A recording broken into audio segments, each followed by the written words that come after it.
দেবরের সঙ্গে রোমান্টিক দৃশ্যে অভিনয় করতে রাজি ছিলেন না ভারতীয় সিনেমার প্রথম লেডি সুপারস্টার শ্রীদেবী। অভিনয়ে ছিলেন পরিপূর্ণ, সৌন্দর্যে ছিলেন অনন্য, আর জনপ্রিয়তায় ছিলেন অপ্রতিদ্বন্দ্বী। তবুও একসময় এমন এক প্রস্তাব এসেছিল তার কাছে যা তার পক্ষে গ্রহণ করা অসম্ভব হয়ে পড়ে।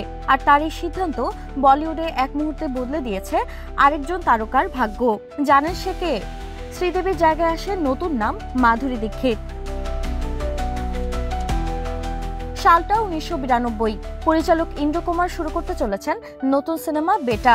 নায়ক হিসেবে ঠিক করা হয়েছে অনিল কাপুরকে। এখন দরকার একজন শক্তিশালী নায়িকা, আর সেই জায়গায় প্রথম পছন্দ ছিলেন শ্রীদেবী। কারণ এর আগেও অনিল ও শ্রীদেবীর জুটি মিস্টার ইন্ডিয়াতে দারুণ সাড়া ফেলেছিল। দর্শক চেয়েছিলেন তাদের আবার একসঙ্গে দেখতে। চিত্রনাট্য হাতে পাওয়ার পর শ্রীদেবী গল্পটি বেশ পছন্দও করেন, কিন্তু যখন জানলেন ছবিতে রোমান্টিক দৃশ্যে তার বিপরীতে থাকবেন অনিল কাপুর, তখনই সিদ্ধান্ত নেন তিনি এই কাজ করবেন না। অনিল কাপুর ছিলেন তার দেবর, স্বামী বনি কাপুরের ছোট ভাই। পর্দায় দেবরের সঙ্গে রোমান্স করা তার কাছে অস্বস্তিকর ছিল। ইন্দ্র কুমার পরে এক সাক্ষাৎকারে বলেছিলেন, শ্রীদেবী বেটা করতে রাজি না হয় আমরা চরিত্রটি দেই মাধুরী দীক্ষিতকে, আর বাকিটা ইতিহাস।